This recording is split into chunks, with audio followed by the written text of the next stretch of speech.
to Ibrox and Batterges. He's came to Celtic Park with Batterges there. Where would you rank yourself in those boys? Top. So of course I've actually done this for you, so you can keep that one. I Actually, you can't haven't believe this changed is too on- much. Actually, even the hair's come back. I so can't that's, believe this is on your wall.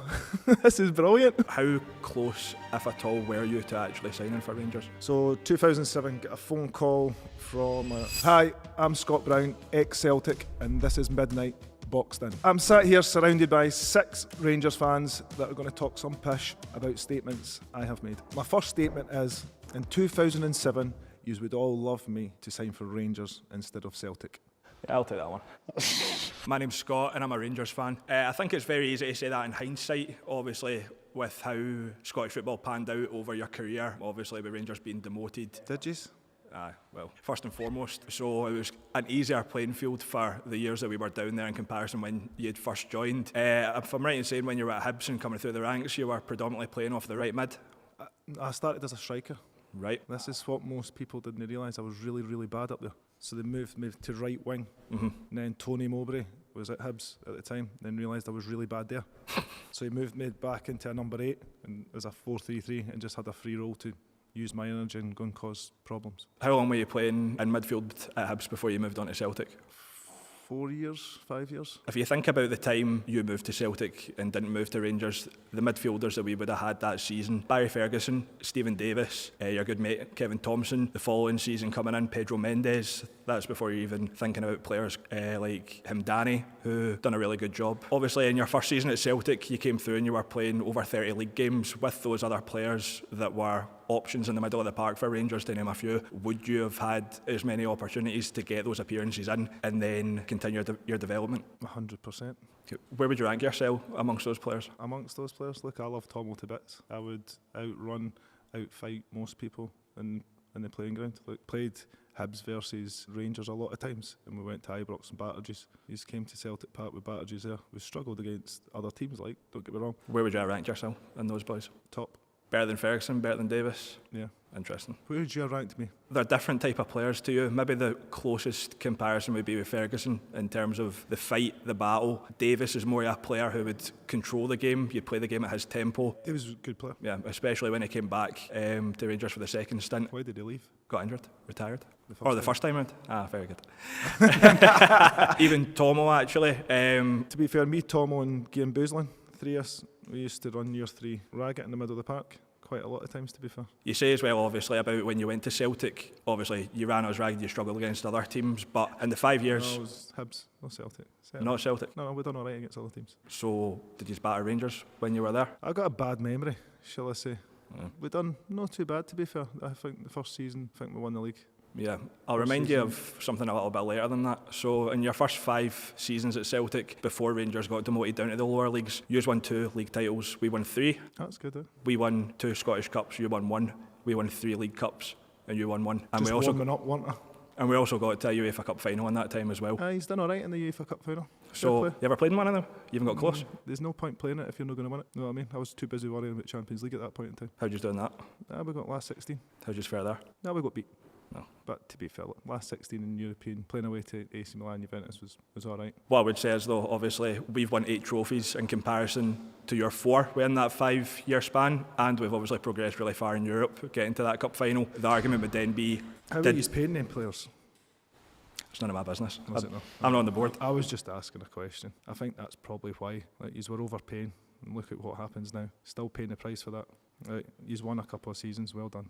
But yous are still paying the price. What's that, 10, 12 years? What I've been retired for. I've actually... 4 years I've been retired. You still not won it. The last time that we won the title, though, is that not what sent you running up to Aberdeen? No, to be fair, my legs were going. 100%. I'm not going to...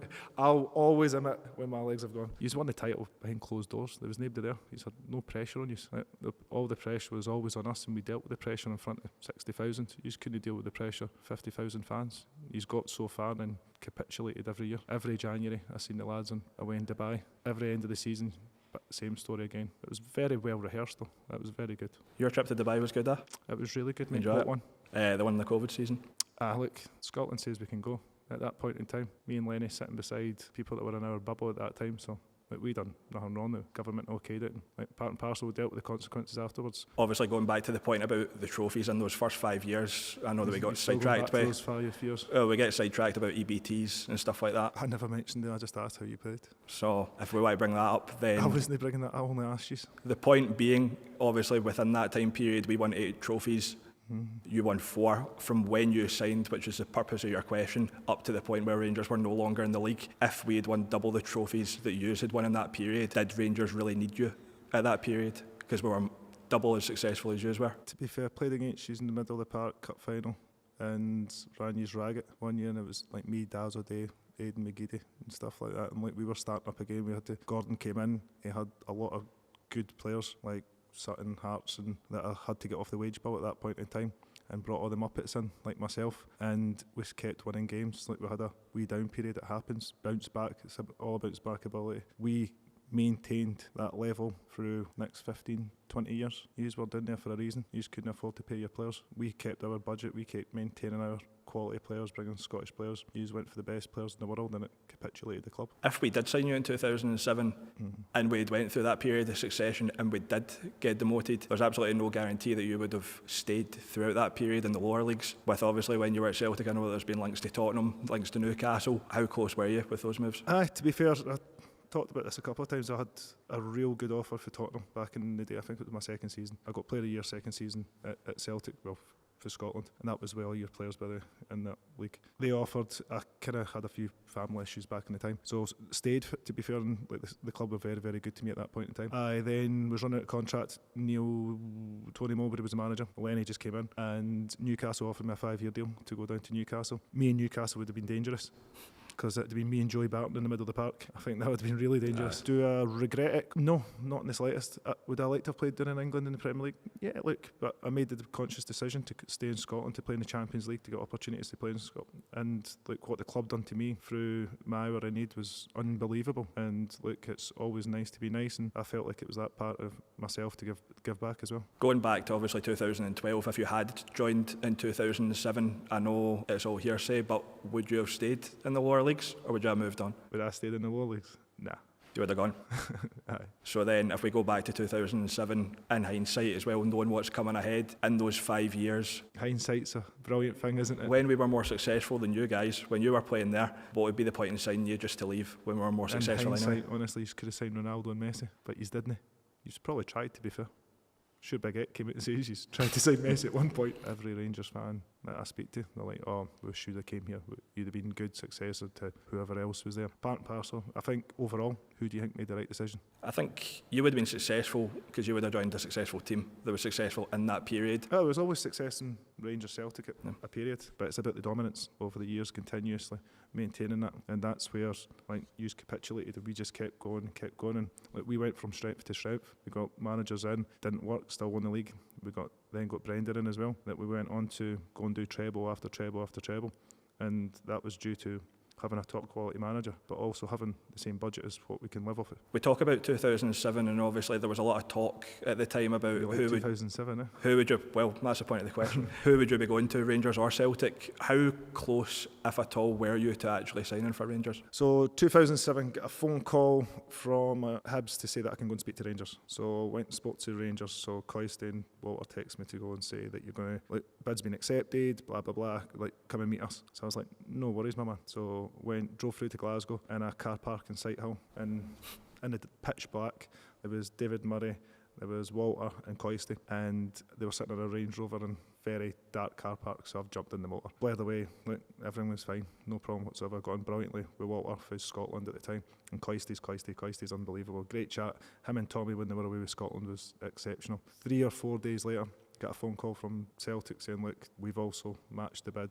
You can come and speak to us now. And I was like, perfect. Celtic flew me down to London, went to Dermot's house, sat, blared to Dermot, had a chat with Dermot at that point in time, had a chat with Peter, and Gordon was the manager at the time. And I still remember Strachan said, well, tried to sign Tomo but got you. How's that feel? And I was like, aye, cheers Gaffer, thanks very much for that. And he was like, no. So he was like what, build a team around yourself, Aidan, Stephen McManus, Gary Caldwell, try and get a good core of Scottish lads and people that know the club and based around the club. And I was like, perfect. And like that feeling of that willingness to go and do the extra bit and to bring you into the Celtic family at that point in time was unbelievable. To go and meet in a car park, I wouldn't even go and meet my players in a car park. I'd at least take them to the hotel. Yeah. It was like they were embarrassed. To be fair, I'd be embarrassed to take me as well somewhere, but it was like we'll do it, but nobody really needs to know. But at that point in time, everything was out, and I had the offer. It's been accepted, and that's where we went and spoke. So I think overall, Gordon was brilliant. Tommy and Coyce, two of them were texting back and forward, and you can imagine the banter they were having back in the day as well. So overall, made my decision based on not just because the money was the same, it was just a different way it was coming into your account, but everything was the same. And I think for me, consciously, I knew where I wanted to be after meeting Gordon. Appreciate it. My second statement is Alfredo Morelos is far better at getting wound up than scoring goals. Scott? Oh, do you know, it doesn't feel right in here. That's better. How you doing, Scott? So much better to see you. Oh, thank you. That's what all the ladies say. So, That's terrible. so it's good to see that Morelos still lives in your head rent-free. So it's good after all these years. So that's good to see. So Morelos. So of course, 124 goals in competitive matches for Rangers across all competitions, 57 assists. Became the 30th highest goal scorer in the club's history when he reached 115 goals. You know, drawing level with Mark Hateley. So, do you think he scores more goals or gets wound up more? Would you, back it up? Let me begin. Please do. How many did he score against Celtic? Well, you remember the famous one, the one the one at that back post. stopped the 10, the one that you referred to as the guy at the back post because you couldn't bear to be say fair, his name. Know why he managed to score? Because there was nobody in the crowd to hit. Oh, very good, very good. It was good though. It was really good against like Ross County and Inverness and stuff like that. He scored loads of goals. Porto and Like, all-time European top goal scorer. has he? How many? How many goals? I've got the stats right here. So he scored Oh, 14 here we go. goals. Stato. Yes, you've been on stats. haven't you? So he set a UEFA record by scoring 14 goals in a single European campaign before Christmas. That's 8 in qualifying, 6 That's in the good, group that. stage. Very good. That's in 1920. In 1920. Season 2019-20. There we go. So he scored against Rapid Vienna, Porto, Feyenoord, Legia Warsaw. He even ended, what was it, the Holy Goalies' dreams that night in the crowd, didn't he? So of course, our all-time leading European goal scorer, 29 goals in 63 European games, overtaking Ali McCoist. Oh, did he? Oh, well done. At least that's good. That is good, isn't it? See, I can imagine. How many trophies did he win? How many trophies? Well, you got a couple of trophies. He'll be in your Hall of Fame for obviously winning loads of trophies. Oh no, do you know what? He's definitely, he's already got all them goals in Europe, helped us towards a European final. Have you been to one of those? Wait a minute. Oh yeah, that's Reverse. all right. Reverse. How many trophies? How many trophies won? He won the one that you wanted more than anything. How many trophies? How long The was he there? one you wanted more than anything, the 10 in a row. Terry Munro. He won that one, didn't he? He won that one, the one that you were all singing about for years. That's the best bit of art you've had. Right, so Yeah, how many? so How many years? how many years? Well, let's look at, you say that he's far better at getting wound up, right, than he is scoring goals. He's not too far off the same amount of red cards that you had in your career, despite the fact you probably should have had more, I think over I the played time. over 800 games. How many did he play? He played I want exact. 269 games for How many Rangers. red cards? 8. But you know what, actually, I can imagine growing up, One day you will. I can imagine that Morelos would have been one of them guys on the poster on your wall. Probably like he was. Ali McCoist probably was. Cloyce he was. Was he on your wall? He was on your wall. Yeah. Scotland. Did you grow up supporting Rangers? I played for Rangers. My big cousin played for Rangers. I went to the under-21s games for Rangers, but did I support them? Yeah. Like my whole family's Rangers fans. Oh no, that's fair enough. Yeah, I can understand. Oh, here we go. So of course, I've actually done this for you, so you can keep that one. So To you be can. fair, it's all over Twitter. That's. No, I know it is. I know that's. Actually, you can't haven't believe this changed is too on- much. Actually, even the hair's come back. I so can't that's, believe this is on your wall. This is brilliant. A couple of my mates. Actually, it's a common theme. Actually, that's 2 captains in a row that grew up supporting Rangers as well. To be fair, I played with you. You had the chance to sign me. I know, was my that's 14 true. instead of paying 4.5, but I didn't go then either. To be fair, we're not very good at making a lot of good decisions sometimes, and sometimes we are good at making some good decisions, because I think actually... Morelos. What is your argument then for Morelos being more wound up than he is at scoring goals? Did I not get him sent off twice?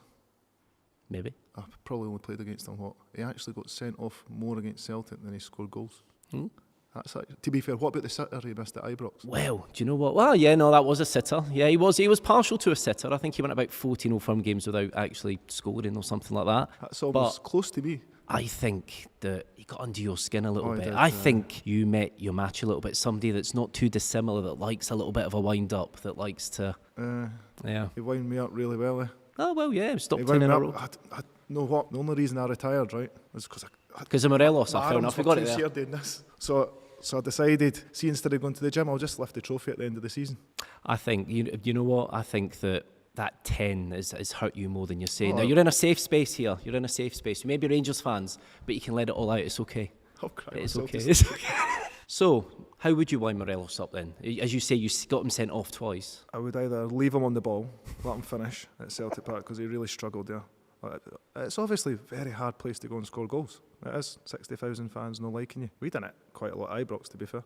He didn't fancy doing it. But no, yeah, there was one, I remember it was at Celtic Park. It was actually quite amusing, right, because he started all right in the game. He tried to press for that. Know how he did in that kid on press. He ran about, but then died a death after about 15 minutes because his fitness levels dropped dramatically. So I thought, he started all right, the big man. I'll just give him a wee tweak of the wee calf. Wee kick out, petulant, wasn't he? Disappeared down the tunnel yet again. Wee batterges again. A couple of games later, gave him a wee wink. Straight again, see you later, big man. Standing. I was smirking at that time. I was standing, and I still remember it. I get sent it on Twitter every now and then, and even though I'm not on Twitter, I go on and have a wee cheeky peek. Oh, aye, of course, not on Yeah, Twitter. I didn't like your stuff, don't worry. Go and have a wee cheeky peek, and I'm not the bonniest lad with a skinhead, shall I say, but me smiling when he was walking past me, honestly, if I was an artist, I'd draw that picture. Rangers fans were more annoyed about our fourth quadruple than our first one. Right. Oh, he's came prepped. Yep. Pass me your notes, let's see what you've got. No. You Right, can't read them, because I've not got any. so let's get something Straight. first Oh, in here we terms go. of the conditions when you had to play in that final, right? In your opinion, is Hearts getting relegated and Partick Thistle not getting promoted? Remember your 8.5 in a row when you got on to League in the Park? No, remember? Your wee gaffer Lennon sitting there with his wee trophy in the park. That's because we were I've allowed. won half a title. Oh, look at me. So, To be fair, you'd love to win half no, a title. but see, in a professional capacity, do you think that Hearts getting relegated and Partick Thistle not getting promoted was right? Probably at the time, because everything was going wild. Aye. I don't know what was right and wrong at that point in time. COVID was hitting, fans weren't allowed in places, it was all up for grabs at that point in time. We were the batterges in the league, we were flying at that Oh, point. and there's absolutely no doubt about that. That's not what I'm questioning. I'm trying to question the sporting integrity behind a team getting relegated and a team not gaining promotion. And then what I'm coming on to is Going you to the getting next on bit, to League in because the Park. that bit's out my jurisdiction, shall we say. Fair enough. How, in your opinion, is the quadruple treble more annoying than the first treble he's won? Because it was 12 trophies we won in a row. Right, but Rangers were 22 points clear the day you beat a championship Hearts on penalties in extra time. Tell me it the same a wee trophy bit about the game. You say off camera you and Nazy were getting into it a wee bit. Tell me a To wee be bit fair, about it.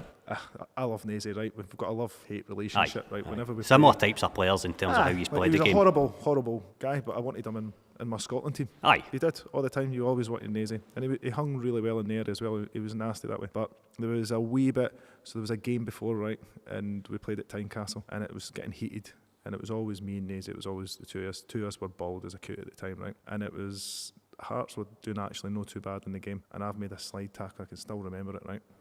Out wide, and Nazy stood on my crown jewels. Literally caught them a beauty, right? And it was lucky I had kids at that point in time. So in the back of my head, I was thinking, matter of time, don't worry. I'll always get Nazy back. So about 2 weeks later, I've seen Nazy at Stevie Whittaker's golf day. Aye. Right, and everyone was standing back going, what's happened? Aye. Because I had a big scar in my leg, and they were like, oh. And I was up to Nazy, gave him a wee cuddle, right? So still in the back of my head, I was thinking, good chance, I'm definitely going to get you back.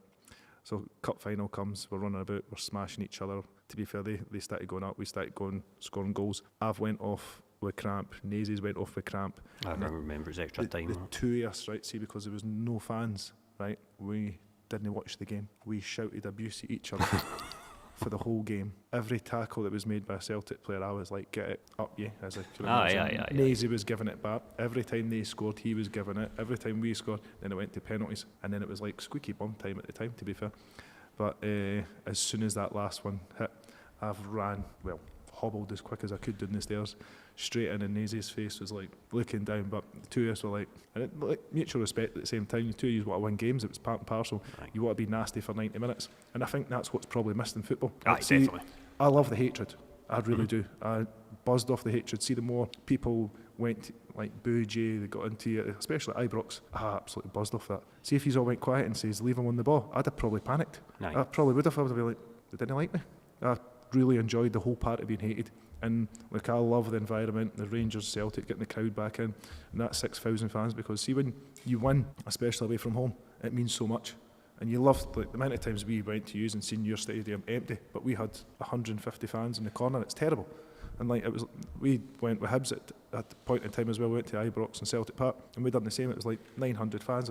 It's nowhere near as good as having that 6,000. You want to enjoy it. You want to have that kind of banter back as well, because it is hatred for 90 minutes. It really is, because both teams want to win. I've played against my best mates in the middle of the park, and I wanted to kick crap at them. They wanted to kick crap at me. Me and Wits were manager and assistant at Ayr, and we still talk about it. We went down the tunnel, we never spoke to each other for the week beforehand, and it was all just due to mutual respect more than anything. And it wasn't because we didn't like each other. Afterwards, we jump in each other's car. And Rangers fans and Celtic fans never really understood that we've been friends for 20 years. And we've came in, and there was a game we played. I got sent off for headbutting Kyle Lafferty at Ibrox. Right. To be fair, I tried to headbutt him. Right, but he was a lot taller than me, so I couldn't really get there. But I gave it a good go. Got sent off, and after that we were going away with Scotland. So I'm going back in a car with Wits and Tomo to meet up with Scotland. I was like, that's going to be terrible. But we're walking along the street, and the three of us are walking along the street, and Rangers fans and Celtic fans are like, hey, you staying together?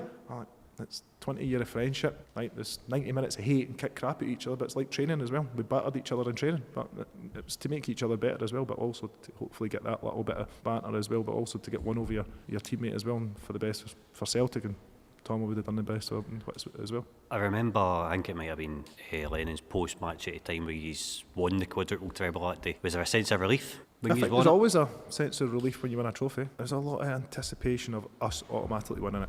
And there's a lot of pressure on each and individual as well. I think Lenny's one of the only managers to win a treble as a player and also to win it as a captain. Right. I think there's no too many managers that's done it in Scotland. So I think that's a lot of pressure off of him as well. But for me as well as a captain to go and do the quadruple was unbelievable. Do you still think the fourth one annoyed us more than the first one? I think everyone annoyed you, if I'm honest. I think you knew we were a better team, but it really did down deep in you.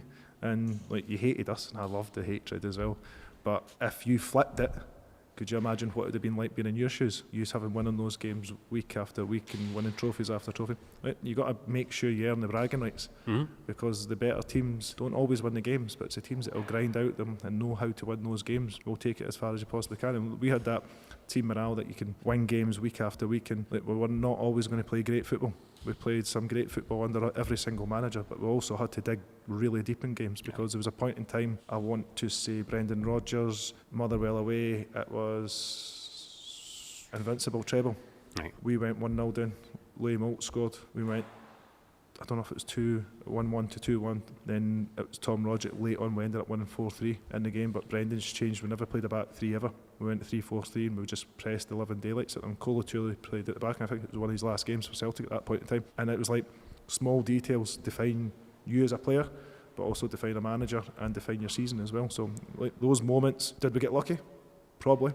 But we earned that through working relentlessly, but also having that belief in each other as well, that we would win games after game. I think in terms of the quadruple treble, if I'm being honest and up front with you, the first one annoyed me more because Rogic scores against Aberdeen. It's the season before Ryan Jack's ready to join Rangers, and you've got a banter.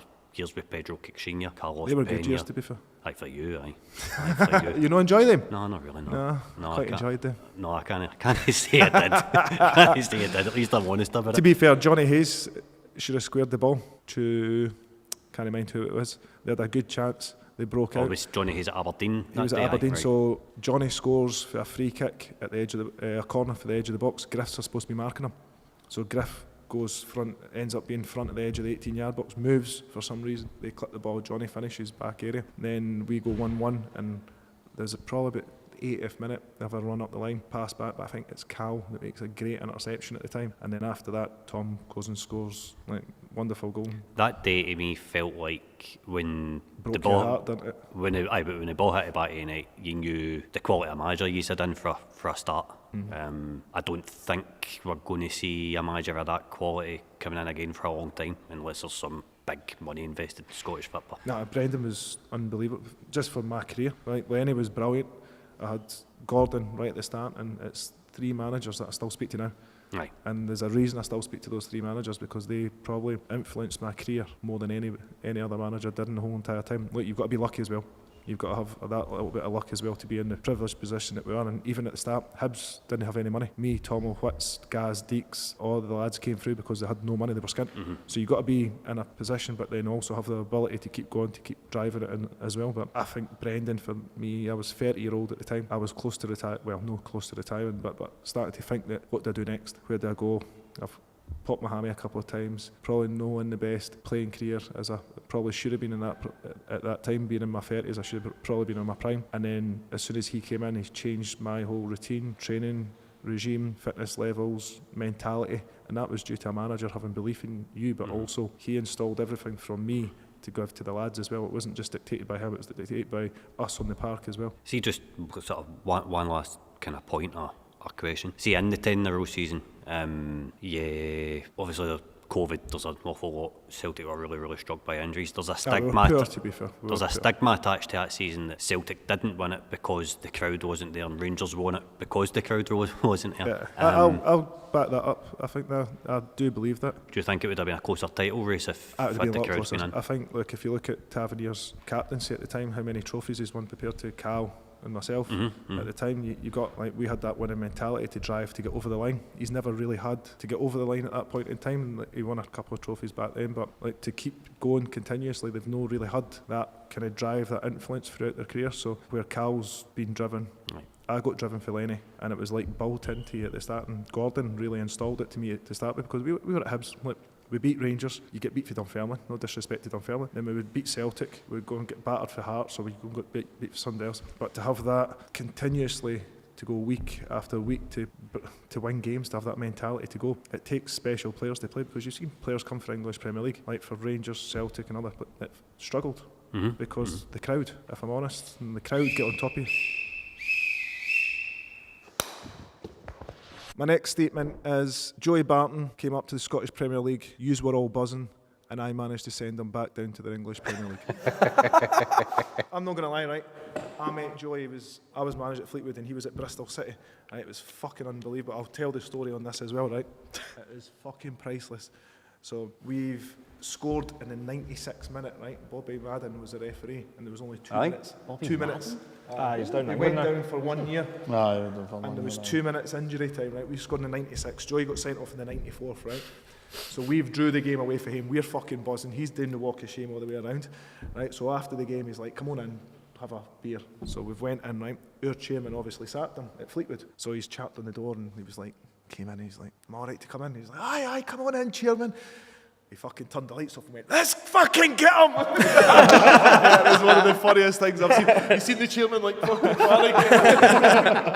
Hello, how you doing? I'm very well, how are you? I'm grand. I don't think that any Rangers fan at the time was particularly buzzing about Joey Barton signing. Not think. I don't think so. I think that there were warning signs there. I think talking that big game about, I'm going to run the league up there. We'd seen players come up from England before and completely capitulate. You know, for decades before that, I've got a wee list. Oh, let me see your list. I've got a wee list. Freddie Lundberg, Roy Keane, Juninho, Carlton Cole, You just rhyming off Celtic ones? Ian Wright, Dion Dublin. I'm just saying that, you know, certain clubs have kind of set a standard for English players coming up and doing poorly. So I don't think that anyone was really buzzing about him coming up. I mean, I can't argue that he wasn't a disaster. To be fair, he was playing in English Premier League Sure, for a long, long time. it was. And Everyone talked us about how good the Premier League was and how hard it is to get into a Premier League team and how much money there is down the road. And as soon as he says that statement, I was like, I'm going to kick fuck it up. I'll bet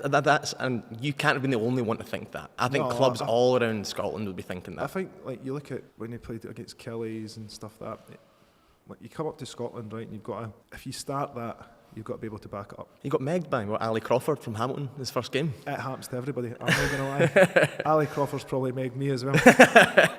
But you've got to be able to back it up, and at that point in time Rangers were nowhere near good enough to back that up, and with one player coming in, and even when he didn't really set the light on fire, if I'm honest. He came up with a big personality, a big attitude, and like, we played in the game, and the back of my head was like, every 50-50, I'm going to do it, I'm going to make sure I win it. So there was 3 drop balls, I won every single drop ball, literally every single drop ball. Any tackle in the middle pass, sprinted to him, and he didn't have the fitness levels. He didn't have he was very, very good football player. He was, and can't deny that. But he played in the English Premier League for that long, and everyone moans about the Scottish football and the football that we play, but the style in Celtic Park and Rangers can always be perfect because the pitches are really, really good. So for us, it was about making sure we set the tone early doors, and that was my whole football thing that day. It was sitting in my head, standing in the tunnel, going, "This is my time." And I'm going to make sure I do it. And my whole game plan was to make sure any time he got the ball, I smashed. Do you think in the statement you made that you personally sent them back down the road, which wasn't the case? Any team that he played against was also chomping at the bit. No, but I mean, like, you weren't the only player that was chomping at the bit. No, but that's the thing. Point.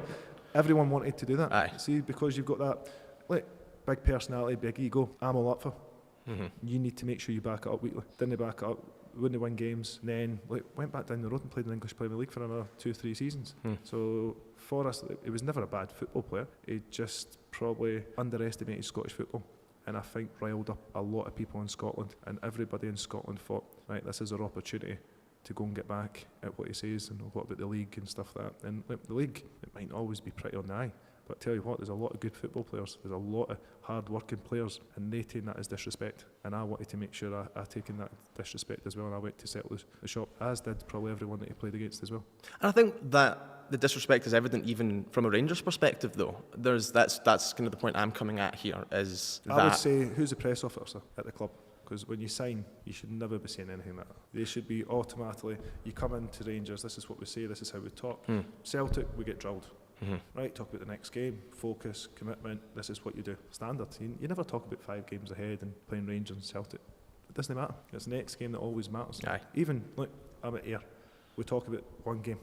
You can't start looking forward to 3 or 4 games in advance and look at where you're going to be in the table and look at we're going to be the best. But it's part and parcel. Everyone has to make sure, but there's one person's ego that gets a wee bit too excited, that stands out, and everybody in Scotland jumped on it. But that's what this Rangers fans included, which is why I don't think that we were buzzing about that. I think when it came out and you look at all the tweets and all that, You're always going to be hopeful, though, aren't you? 100%. You always want them to come up and do unbelievable things, but everyone at that point in time thought English Premier League player was signing big money. Here he comes. They still do, though. Yeah, you've got Aaron Ramsey coming up, and not exactly lighting the place on fire either, and Shane Duffy and all these folks. Look, it's hard for everybody to come up here. See, if you're not willing to work hard and go and press and do the horrible part of the game, it's not always nice.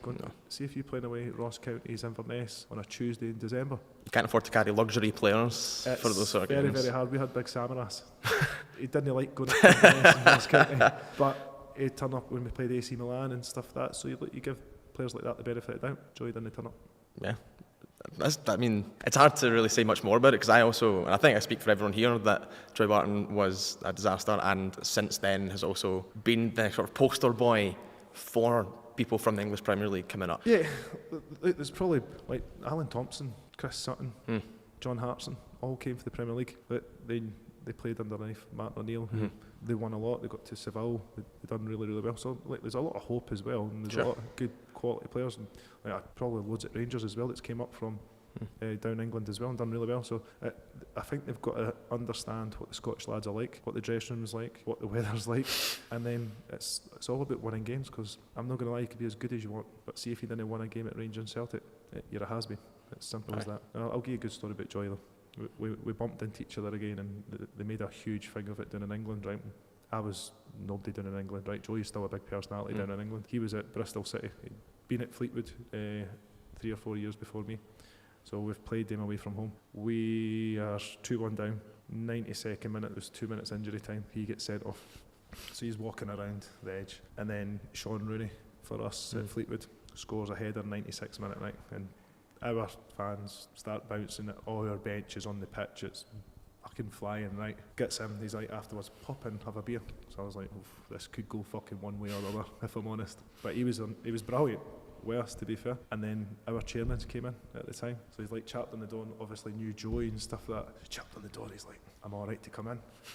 So Joey is assistant, the goalie coach, a couple of other coaches are sitting there. We're standing up against the wall. Either Joey's assistants turned the light off and went, let's get him, come on. And they've jumped up. The chairman's panicked so much, right? He's like trying to hold the door. And then, to be fair, it was really, really good. See, after the game and stuff like that, and I get, like, your mouth can get the better of you at times and stuff like that, but he was really good. Like, we sat for hours after the game, chatting away, and even when he came up to Fleetwood as well, we sat for an hour or Did two. you talk to him much when he was actually up in Scotland? Nah, I didn't speak to anybody.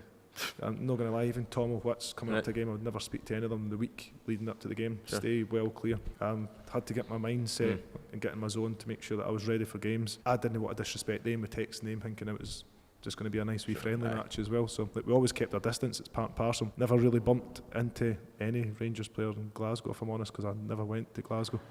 I stayed in Edinburgh, and the only time I seen them was in Dubai when we went on winter's pre-season, and they went, we went, Hibs Hearts went as well, and they always says we're coming to catch you. And to be fair, eventually these did, but 10 fucking years.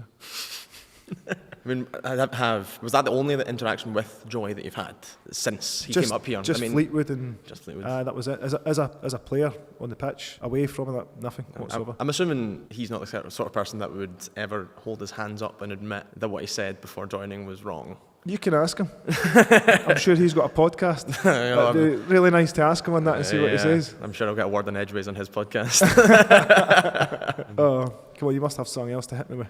Not really. No? Not really. I was hoping we'd get a chance to bash Joey Barton a bit more, to be honest. That was as much as you're going to get from me, to be fair. Damn, I wanted that opportunity. What do you think of Joey? As a person, as a player?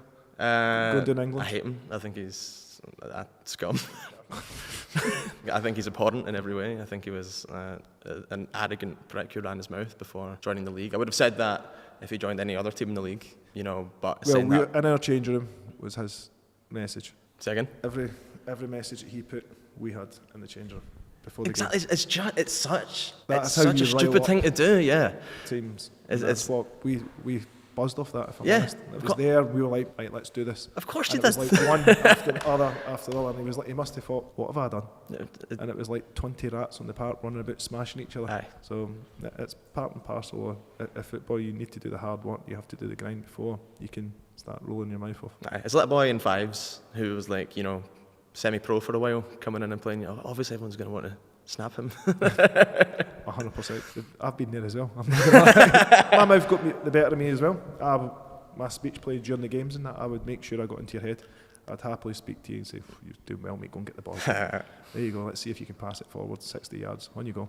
And I'd start getting after you as much as I possibly could to try Do you think that he was running his mouth in an attempt to try and match the kind of hardness of the Scottish League, or do you think it was just naivety? naivety. I think coming up to Scotland, because he was a player, he should have played with England as well at one point in time. He's been at Newcastle, Queen's Park, came from Man City, so he's had a good pedigree of football teams and good understanding. So he probably thought coming up to a Rangers and Celtic and you're playing a Hibs and Hearts in front of 10, 12,000 at the point in time, it's going to be easy. No football game's easy, never, especially up here as well. What the fans expect, what the lads expect as well, especially in that changing room, the Scottish lads, and I'm sure they would have probably had a word with him after saying it, but it's too late at that point in time. Targets on your back It's already. everywhere, and that's when I go back to the press officer. That's when I go back. You should be, as soon as somebody comes in the club, this is what you say, this is your statement. It's boring, yes. So do you also think the Rangers are to blame for that as much as him?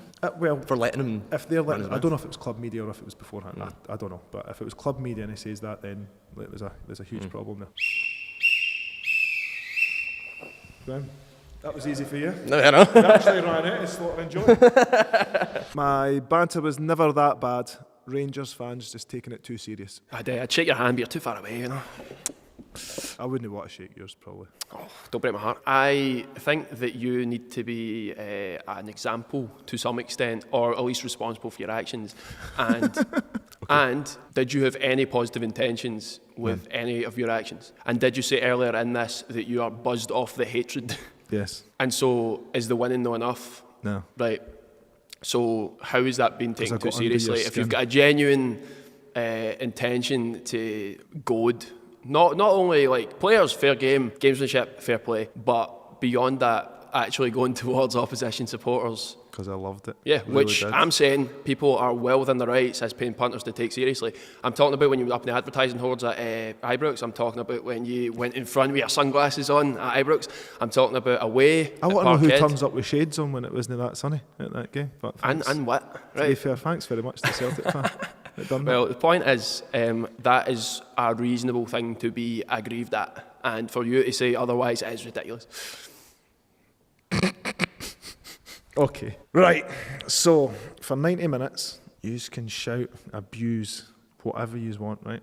For 90 minutes. And I sat there and couldn't care. For one small thing, I put a pair of shades on. That was, I gave you 3 there, to be fair. oh, sorry, I stood on your boards. I didn't break them. I was very gentle with them. I hope you will. Very gentle. And what was the other one? At Parkhead, Halliday, what was it Gerrard said? Stood up for his people or something like that. I mean, that's maybe a bit strong, but you know, you didn't. You could have, well within your rights, celebrated your achievement, which it was, without going at an opposition set of supporters, and you chose to do that instead of just They celebrating. were the closest ones to me. I was just excited. It's convenient, isn't it? It was very convenient. Aye. It was a shame that they were right there in that wee end. Besides- Instead of the whole, was it the rest of paradise or whatever it is? Every Look, day, hi. all your Yeah, it's all Bane- starting to come out now. eh? Aye, so it is. Come on so over it to is. paradise, Aye, my aye, man.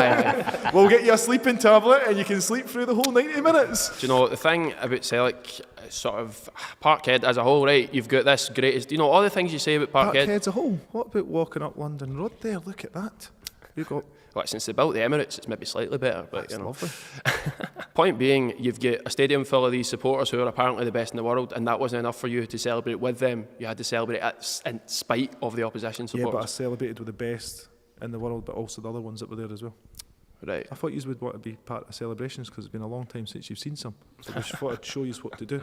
I mean, we've mentioned 10-0 on this already and how it didn't it gets happen. boring, but eh? I think everything's out of spite is essentially the bottom line here, isn't it? 100%. Which is a weird place to come at it from. You know, if you're playing for a team or playing against a team. It was you know, bragging rights.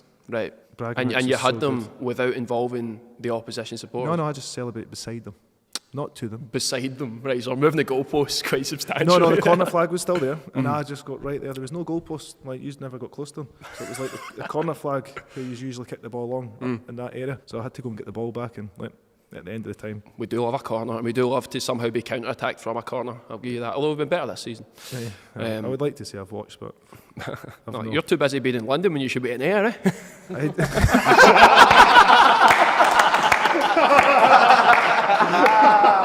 No, that's the best. Listen, that's the best bit of banter, Sir Doddy. Oh, aye, day off today. This Glad is to hear me just chilling and enjoying a wee bit of banter with friends now, eh? Absolutely, mate. Friends. We're pals now. I We're can't all wait pals to here. come on. You got a YouTube channel as well? I don't, mate, no. I'd love to have been on it. We'll get the details, don't worry. Yeah, but I quite enjoyed winding you up, if I'm honest.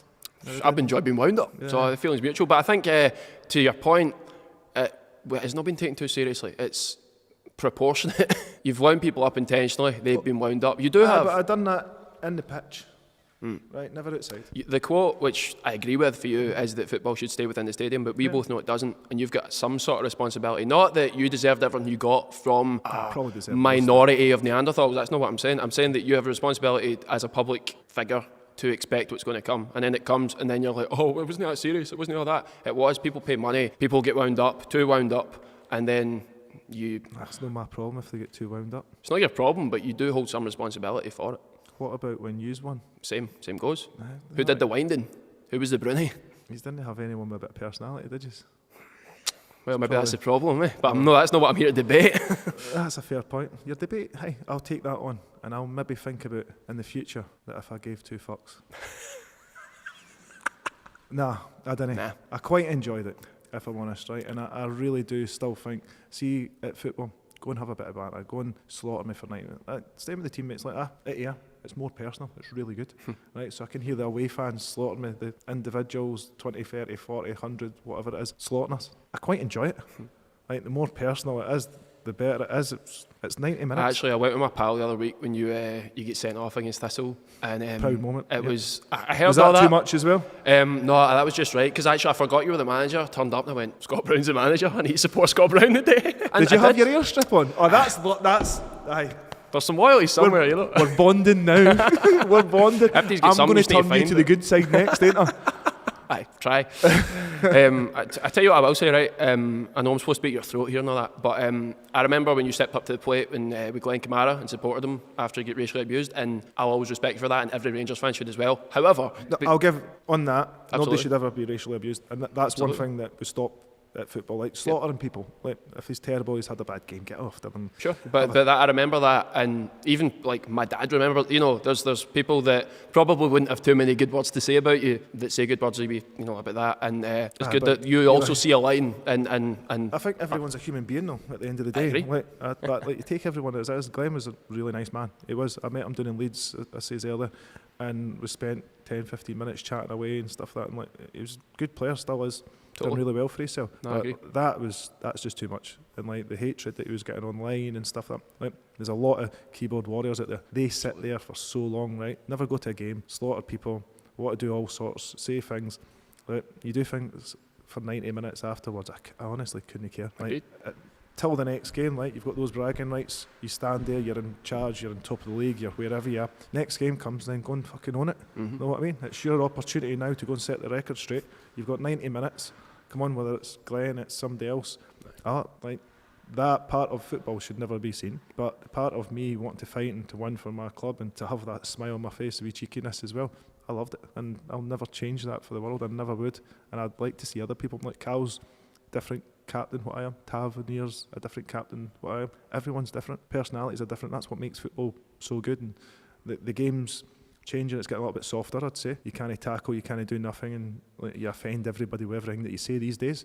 So like, I think everyone take a step back and go and enjoy a little bit rough and ready football match, and come up to Scotland and watch a few games. Come to here, come along. You've been to one game already. I've got a season ticket for you next. the Glasgow postcode away days are enough for me, I think. Is Especially when I remembered you were the manager. And I'm like, oh, for fuck's sake. However, you know, I actually agree with you on the Scottish football point. I think it's us against the world in a lot of ways with the, you know, authenticity of our league. But to the initial point of the debate, Are you going back to that? aye, Stop absolutely. winding people up, eh?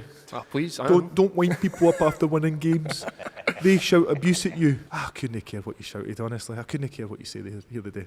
Couldn't. I think like what you say, like it's relevant. I'll take your point on. Sounds like you care because you made it a point in the debate, though. Eh? I'll consider it, and then after that 1 second I considered it, I'll put it back down on the floor and I'll do it again. So like, everyone's personality is different. Everyone is a different person. Like, Calling association football into disrepute. I think is that the charge, roughly? I didn't get charged with that. No, you got off with it, and I was like, come on. I mean, of all things, Celebrating. celebrate. It's a not fine often- line, it's not clearly. often we beat. Oh, it was. Sorry. I mean, you're not really disagreeing, though, that you went in with the I was intention. on the edge. You were on the edge. I lived on I the think edge. you maybe went over it a couple of times, though. Eh? So I fell And over the 3 times I've a mentioned. couple of times the boundaries I maybe went over when I was trying to stand on And people would be right to take those seriously when you did. standing on top of billboards. Celebrating in front of crowds, knowing the consequences for... To be fair, I'm not going to lie, right? Griff scored at Ibrox, right? And we scored at the out to the right hand side, and we ran up to the Celtic fans, right? I got batteries, I got chewits, I got everything chucked at me. So see, for me standing celebrating in front of them, I'd have done it again over and over again. But knowing that is the outcome of that, why would you want to encourage that? Because I that's would clearly people taking it too seriously. I would like to know who brings a battery to a football game. I would agree with that entirely. Like Chewits, Chewits, maybe I yeah. could To be fair, take your packet of Chewits and leave the batteries at If home. you I would chucked the agree. pie at me, I'd have caught the pie and tried to eat it. That's like- a Boydie manoeuvre if ever I heard one. Like, I would happily have done that. Don't chuck batteries at people and stuff like that, because Agreed. like the whole throwing things, like people score, like it doesn't matter where. If I scored in that side, I celebrate wherever it is. Like, I'm not gonna lie. We played Aberdeen, played Rangers at Ibrox. One of my last games. That was my last ever goal, just to let you know. I scored against you that last ever time. Wait, was that that wasn't the header, was it? It was. Tavernier was marking again. Didn't So- like that game very much. Did you? No. To be fair, you got a wee helping hand that day with a refereeing decision that was terrible. No comment. We went 1-0. So before it, right, we're on the bus, and Christian Romero's was showing me Morelos' celebration. He was like, "I'm going to do that if I score," and I was going, "I've never seen that before. Let's see it." I was like, "Oh, that's what it's like when he scores." So Christian scores the goal, and I was waiting on it, and I was like, "Shite bag." Didn't say it obviously at that point in time. So for some miracle, I don't know, wee Dylan McGeoch crossed the ball, right? I've ran off the back of Tavernier, right, for another set play, and scored diving header. This was about 25 minutes into the game. Very premature. but live on the edge. In for a penny, in for a pound, okay? And I've done his celebration right in front of that stand. That was priceless. It was something. It was, thank you very much. That's all you're getting, but it was something. That was my last ever goal in football. Well, I'm glad I was there to see it. That means so much to me. Fair enough, mate. It was good. Cheers. I think the 2011 match, when we managed to get a draw at Ibrox, managed to wind up more Rangers fans than any other match. So, talk me through the game first, Scott, before we get into the actual debate. Obviously, re-jog your memory if you can. I know you say it's a bit clouded when it gets... It's very cloudy at this point in times. Fraser gets sent off. Nazy dives. Whitt scores a penalty. Chris Commons comes off. Who went on? Was it Lucas that went on? Could have been Lucas. Can't even remember if it was Lucas or not. What I say, Lucas went on. And we were under the cosh, if I'm honest. We were down to 10 men. We were defending. We actually done not too bad. We just had a few chances, if I'm honest. But we managed to stay in the game, and that was the main aim at that point in time. For some mental reason, Mark Wilson was playing right back at the time. I ended up playing right mid. We had Key in the middle of the park, so I've jumped out one. Chris Commons obviously getting sent off and we played with a single striker. So Lenny's like, wee man, just go out there, deal with whatever, up and down the line, tuck in as much as you possibly can and just cause problems, like be horrible. So I've tucked in the middle of the park and Willows went sprinting. I'm like, what's he going forward for? I was like, because he's a better defender than he was obviously going forward. And I was like, we're down to 10 men already. We're struggling there. Yous have left 3 players high and wide. So we were in a little bit of the cosh at the time. So Willows went up the line, played the ball, chopped back and actually played it to me. I've for some reason managed to chop from my right foot to my left, which is not strong at all, by the way, because my shooting is terrible. Anyone back this up. And I have sent it into the faraway corner right in front of all the Celtic fans.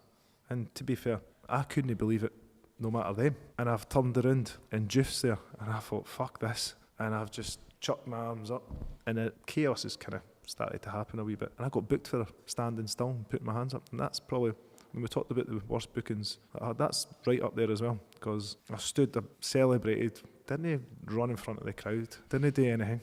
But I got that yellow card. And like we managed to take us back for a replay. I think we played 7 times that season. If I was honest. 7 or 8, wasn't it? And we've managed to take us back to Celtic Park for the replay, and we've won. So like going down to 10 men is horrible. We've done it twice at Ibrox. The times that I've probably been there, and we've had 2 good results. The 2-2 and Edward scoring when Brendan was there as well for us to win 2-1. So like, you can win with 10 men. It's hard, but it's horrible at the same time because you have to literally give up everything that we build up for the whole week. So we build up in possession, how we're going to play against you, how we're going to press, how we're going to get after you. And within that 20 minutes, the game plans just went boom, and it's like 4-4-1. Defend, counter-attack, defend, counter-attack. So what do you remember of that game? So it was actually my first Old Firm. Was it? Oh, picture of me as well. Sorry, I might need to rephrase that. Glasgow Derby, apparently. So, but at least you know, though. I don't. But so it was my first Old Firm. My dad sitting up the club deck, and obviously remember Jamie Ness scored the goal right in the top corner, cracking finish, and then obviously I can't. Was you saying? I can't remember who scored, equalised for you. I can't remember. That's a very good question. I can't anyone. Was it Commons? Was it Puff? And then obviously the penalty, and then obviously your goal towards the end. What about, was it more the celebration that you're talking about from 2011 that apparently riled everyone up because it was in front of Juff? But the best part about that is Juff walked away with 2 trophies that year and you had 1. So I know, I was devastated with that. I was, but it's just that back when proper Rangers team probably, I know, like a proper. To be fair, it was more. Go back and forward. I'd say more the Celtic fans. See, because Juff was there and what he'd done to the Celtic fans, and it always kind of hung in a lot of people's kind of mind as well. And me and Juff, I thought he was actually a good player. He was, but we had a good battle, and see any opportunity that I can go and smash him, or he would go and smash me. And to be fair, scoring goals, he didn't really do that much in any games against us. He didn't really get beyond us. Like, you maybe won a couple of trophies, but over that time, we won more of the Rangers Celtic games in that season. You won a couple of trophies. Fair play to you. When you that's what you say. It's all a bit, but no, that's what I say. It's fair play to you. But like Juff never really done a lot against myself. If I'm honest, he won 2 trophies at the end of the season. Which, we learn from. We won 1, we come back next year, we go stronger. And fair play to him, he came, he won a couple of trophies. That's what you have to do at Rangers and Celtic. You have to win you have to win trophies. Rangers have to win trophies. And we didn't win enough trophies that year, if I'm honest. We probably weren't as good as what we should have been, because we had a good squad. We just probably didn't push it as far as we possibly could. I think that's fair enough. I just think, like, from the aspect, I get the whole Celtic fan thing and stuff like that. Like, didn't really think he was an overly great human being either. I thought he was a good footballer. Thought he's obviously came We up actually agree on something. Huh? We agree on something. Aye, Bill, That's terrible, eh? I know, that is bad. But I just think going back to the actual original point is, like, when you say that annoyed Rangers fans more than anything else. I think it's a celebration at the time because it was right in front of him. Honestly, hand on heart, like, I was very young, right? Yeah. So it's probably a wee bit different. I didn't pay an awful lot of attention, as in, like, I agree that maybe other people, but me personally, I just thought I've always been brought up with good Rangers teams that won things, especially for like the late 90s all the way through for the different teams. So you know what the late 90s were like? So, like winning games continuously, like that's what Celtic fans into then go. 2000s, and then and obviously when we ended up getting the motion and stuff like that, I just think I was always brought up on trophies as well. That's what Rangers were all about, and like at the end of the day, How's the last 10 years been for you? hard, mate, I'm not going to lie. That puts a smile on my face. At least you admit it. No, 100%. It's hard, but at the end of the day, I'll still be there supporting them every week. So it's That's what you do. That's the Never thing. shied away from that. I just think when the so-called, what I would call, and probably other Rangers fans would call, the proper years when both of them are going nip for top, normally Rangers were the ones that did come out on top. Obviously the last 10 years we had to bite our tongue, take a couple of batterings. Didn't overly agree with the allocation getting cut either, because I think that's what makes the game. It killed the game, eh? That's what I think makes the game great. Yeah. And I just thought at that particular time we just had to take a couple of hammerings from the aspect of how far apart the teams were in quality, which even I can admit as a Rangers fan. I do actually agree that I think it's ruined the atmosphere completely. Obviously I don't know what obviously the other guys will think, but I just think that was something that made the actual game special, was the amount of away fans that were in the ground. And I think even looking, like, say, no Rangers fan, Celtic fan, you look at telly and you see the emotion, the passion in those games. You don't get that with 500 in a corner. You don't feel that, you don't hear that in the stadium. You want to hear that buzz, especially when whoever scores it, like, whether it's away from home or at home, you score. You want to be able to celebrate in front of your fans. Yeah. You want to be able to hear them. And like, you could hear a pin drop, like when what did we get, 500 fans? it's like 700. So when we scored at Ibrox, it was like hearing a pin drop, and you had a few fans at the top corner celebrating, and you had to run 75 yards to go and see them. Then you weren't able to go to that corner, It was a nightmare. But I do agree, it's ruined the passion of the game, and like the quicker they get back to that, the better. But you started it, so stand up and be counted and get it sorted. No, I agree with that. It's obviously that's what happened. I don't necessarily, even though I'm like to say I'm one of the biggest Rangers fans you'll meet, but I can admit when obviously the club's got it wrong, and I do think that was one of the occasions. I think that's a good thing though. Like, everyone makes mistakes. Yeah, Everyone messes so up. I do think that is, obviously I don't know how everyone else feels, but it's just a personal opinion. But going back to the actual main point in the debate, the big man's walked away with 2 trophies and you walked away with 1. If he would have stayed any longer, I'd have battered them up and down the road with trophies. I don't know. Yeah, I mean, honestly. if he kept that team, I think we'd have probably give you another couple He'd have given us a good run. of. We would have probably, we got stronger and we got more momentum behind us, and like Lenny was great at that winning mentality as well, and having a drive and having a force. And I know you had Walter, and like even that Cloystein, Lenny at the side of the park, that was unbelievable. Aye. That was absolutely box office. Yeah. That probably got the most hits, more than any game that I've ever seen. Aye. The two of them going for it. Shocking game as well, that one, to be fair. That was one of my better games. Is that the one? Is that the 3 sending offs? That one, the replay. Yeah. Aye, Bagheera gets sent off for nothing. They was doing that left-hand corner. I can't Game's remember what it gone, man. If that's, I mean, couldn't take any more of the ball. Unfortunately, wee Commons' wee legs are just there, so he's got to hit something in it. You'd know that. I can't say no. I can't say no. Aye, couple of heads it with a wee bit. Aye, on the high side. It's always like, but it's the heat of the moment stuff. It's brilliant. That's what the whole game's based on. The game's based on passion. It's good based on you've not thrown supporters. away with the conspiracy theories though, that all the rest and all that are on the side. Oh no! How many penalties? penalties you had recently? Not that many. I don't know, but I think I'm positive Celtic have been awarded more penalties, have they not? That's because of because it's proper. Oh, right. Yeah. Because I've No hiding place you'd now. have got There away we with go. a few, no, a couple of tugs and that in the box Oh, and I'd shit. have been Aye, done. you'd have been. I retired when VAR came out, that's why. Aye. I'd have been screwed. Game's gone and all that. That's it. No, See, no get away see with the it. whole thing of like grabbing things in the box and Aye. standing on people's toes and getting them. You can't do nothing. You've got to be an inch perfect human defending now. You can't grab, you can't push, even blocks and that. It's hard to get away with anything. You need to try and find a way to get an advantage one way or the other. Like blocks were always the best way, and now they're even looking at that and going, "Oh, he's stood in his road." Aye, no wonder. He's trying to get blocked. That's the whole point of Parlour. VAR's ruined football. It has, Horrendous. and I feel for the lads because they score a goal, they run away, they get excited, then they're like, and there's a VAR check. Wait 4 minutes till we get the lines. Oh, maybe it could be. Oh, where here we go.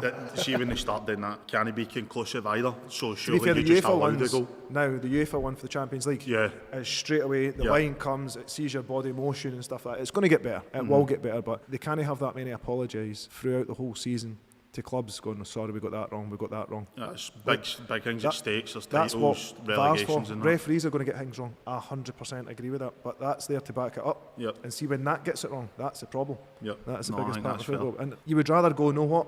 Let the ref get it wrong, and we'll deal with it, and we'll phone Wally as we usually do, and we'll moan at him. It doesn't change because there's not enough refs in Scotland. There's not enough money in Scottish football to get them full time to make sure that we can hopefully get them to be the best they can possibly be. Because you see the English referees, they're a little bit more understanding of the game and temperamental as well. See, going back to like 2011 and before that, when you were obviously talking earlier, and one of the points is 2007 you joined Celtic, and obviously before the demotion. Would you not even say from a player's point of view, and obviously the standards that you would want to set, the standards that you would want to play against, that the actual quality in player was night and day, considering if you were to play against that for like your span over your Celtic career, you would not have won anywhere near as many trophies as what you but obviously ended up. You were spending winning. fortunes that you couldn't keep up with. And So was every other team. We were just obviously stupid enough to get caught in it. It's really what happened. Celtic know what always keep their- Arsenal were blatantly doing it down south. There's teams like that. It's just I can't question had to set an example, so obviously it had to be Rangers. Big bad Rangers and all that, as usual. Big bad Rangers. Arsenal. Where did you come up with that one? I just knew they were doing it. I know, mate. I don't know. That was Midnight Boxed In. Make sure you like, comment and subscribe.